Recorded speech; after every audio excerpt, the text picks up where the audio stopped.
and welcome to the weekly economic snapshot. The jobs numbers we get from our friends at the Bureau of Labor Statistics every month are based on surveys. Each year, they revise the estimates based on information that businesses report for the unemployment insurance program. We just got the results of this annual benchmark revision, and they show that employment in the region has been even stronger than we thought.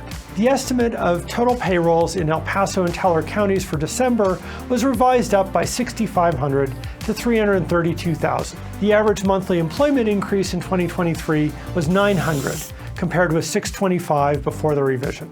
The statewide estimate also got a big positive revision, with Colorado December payrolls upped by 47,400. Inflation, as measured by the Consumer Price Index, has come in a little bit on the high side in the past couple of months. In February, the year-on-year change in the CPI was 3.2%. However, it is worth noting that without housing, inflation would have only been 1.8%.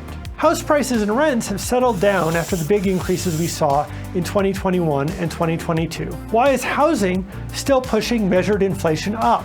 This is because of how the government measures housing costs. A house can be both an asset, a form of wealth, and a source of shelter. The government tries to separate out the cost of shelter by measuring what homeowners would be paying if they rented their homes. This owner's equivalent rent is the largest part of housing costs in the CPI. But the rents that people would be paying don't go up and down right away with the market. Leases are typically for a year, so a change in market rents takes time to feed into the estimated average cost of living.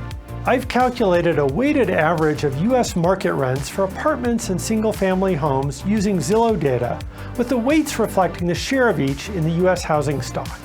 Year-on-year, increases in rents started increasing sharply in 2021 and peaked in February 2022 at 14.3%. Because of how it is calculated, the shelter component of CPI inflation follows much more slowly and gradually, with a peak in March 2023. Now that market rent growth has slowed back down, the rate of increase in the shelter CPI is also falling, but more gently. What does this mean for the inflation numbers? Barring a re-acceleration in rents, which doesn't seem likely, the upward pressure on the CPI from shelter should continue to gradually decrease. What does this say about the cost of living? Well, renters have definitely been hit very hard.